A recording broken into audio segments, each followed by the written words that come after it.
So when I started working on the Jaguar wiring a couple weeks ago, I mentioned that a lot of doing a wiring job from scratch is going to be 2 steps forward, 1 step back, and I'm running into a bit of that there. If you saw the other day, I made the little 5-pin harness for the gauge cluster, and I was talking about possibly adding in the oil pressure light, and I do want that, but I also need to run the alternator charging light there. The red and gray wire I have coming from the alternator under the hood has to go through a diode and then through the light to ground. And basically what that does is if the alternator stops charging, it backfeeds the circuit, turns that light on. But while it's, if the alternator is charging, it runs in that diode, it's not going to discharge the battery or anything. So I've got to wire that light up, and that'll have to have a wire run there. I don't have 6-pin connectors. And then also, I do want to break the lighting off of the ignition on. I don't really like the idea of having I like having the idea of the lights coming on whenever you turn the power switch on, because that way you know that your gauges are getting power. But at the same time, you can see the needles move. So do I really need to have the wiring for the lighting tied into the ignition? And I don't really. If I am going to run a lighting circuit, which I plan to run, I need to have the gauge lighting go off that lighting circuit. So I have 3 more wires that need to go to that cluster, and that little kit I have does not have a 8-pin connector in it. So I'm going to make an additional 3-pin connector, and that will power everything on the gauge cluster there. All right, so I got the gauge panel back out, and I drilled a hole down here. I made this hole a little bit bigger. This is a trailer light I got off somewhere. I don't know. It was in my scrap pile. It's an LED light, and it's yellow. I got this one. This is actually one of the door jamb lights out of the Jaguar. Jaguar had these. Whenever you open the door at night, other drivers could see that your door was open with these. They make great little warning lights. This is incandescent. For the alternator warning light to work properly, you have to have a resistance, and an incandescent light will give you that resistance. An LED won't. So I'd really rather have the oil pressure indicator be red and the ammeter be, or the alternator be yellow, because the alternator going dead is more of a cautionary thing. If you lose oil pressure, that's a warning, shut it down now thing. But this light is brighter, so now I just got to wire these up. Funny thing, this LED, the white wire, if you apply your positive to your white wire and negative to the black, it doesn't light up. So I don't know if that's intentional or if that's reverse biased on purpose, accident, whatever. You have to apply power to the black wire and ground the white wire to get it to light up. So I'll just have to be aware of that whenever I do the wiring on it. This, with your incandescent bulb, it doesn't matter. Polarity doesn't matter at all. Either way, you're running the current through it and it'll light up. So I'm going to make the harness for these now, and make the harness for the wiring side, and then I'll reassemble the gauges onto it and everything, and add a 3-pin connector to these circuits, and I'll have the gauge cluster hopefully done then for good. So I'm also going to touch this up with a little bit of paint. I roughed it up a bit doing all the grinding and stuff on it, so in the drilling. So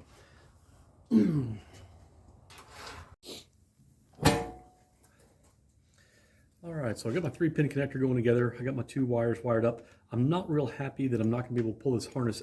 I'm not going to be able to pull these lights out with this harness intact. If I ever have to pull these lights out, I'm going to have to nip the wires and reconnect them. But I'm willing to do that to have this wire separate. I'm going to have to resize this a little bit. It's a little bit long. But I've got the negative terminals of the lighting can go to the negative terminals of the gauges. That can all tie together and go to the same ground. That's not an issue. But what I'm looking at the moment is tying all 4 of these lighting wires together. Now, no, not those 4, these 4. That's a ground. That's actually a ground there, because that LED's kind of backwards. But these 4 wires here, I've got to tie together on the lighting circuit. And over the years, I've always had issues trying to tie more than 2 wires together into a crimp. It's always kind of shady. I don't like it. That's why terminal boards do exist. But I think I'm kind of stuck with trying to do it. So how am I going to crimp all these into one? Well, if you jam them all in there and you try to crimp them all at once, these wires are all going to fray different directions. So you really need to twist them together. And even then they'll pull loose and whatnot. You've got to strip them back extra far if you're gonna wire these together. So I'll do that real quick. I'll have that on camera. I may speed this up a little bit so it's not so tedious, but Okay, so I'm going to size them up now. Make sure they're all stripped back about the same amount.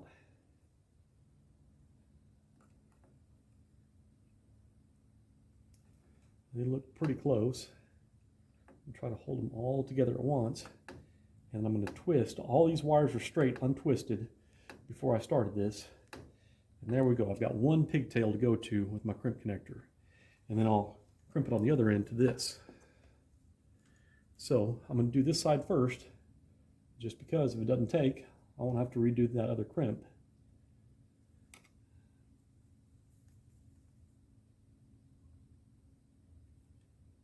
If you remember, I do two crimps, one a little shallow and one a little deeper. Always do the tug test, and with this, you're going to want to tug test each wire.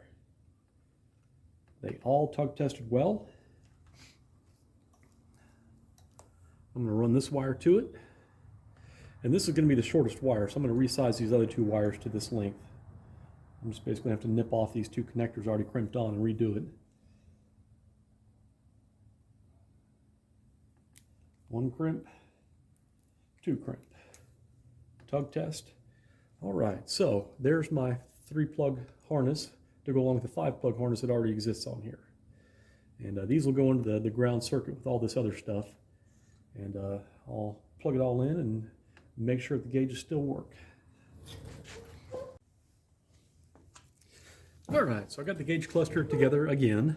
Got my 2 dummy lights.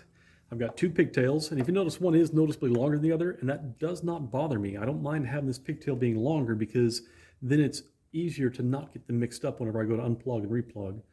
I've got the connectors inside and the locks inside, but I don't have the wiring on the dash, on the car side of the dash done yet, so I'll get that done. But unless you think that's all I got done this evening, I also worked on the oil cooler here. I'll mention that. You can see I'll pull this on the stand here. I made a bracket to mount the oil cooler up here. Comes across, 2 bolts in the top of the oil cooler, holds it in place, nice and secure. I haven't mentioned this stuff yet.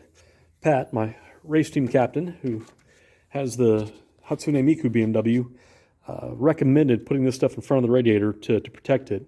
If you get stuff, rocks or anything flying up, it's going to keep it from going into the fins of your radiator, protect it. It's a Circle Track product that they use in Circle Tracks all the time. You can get it at Smiley's or wherever else you need to go shopping for it. You can see I just use zip ties. Basically, they're run through the fins. You just poke them through this honeycomb and then through the fins of your radiator. And on the back side, I have it just a zip tie head locking it in place. Works great. And it also, it actually does improve your airflow through the radiator. It straightens out the airflow before it goes to the fins, and you actually get a better cooling effect with having this stuff than without. So it's not going to impede your airflow through the radiator. It makes your cooling more efficient. And you can see I've got some down there on the bottom half. This is actually up front here.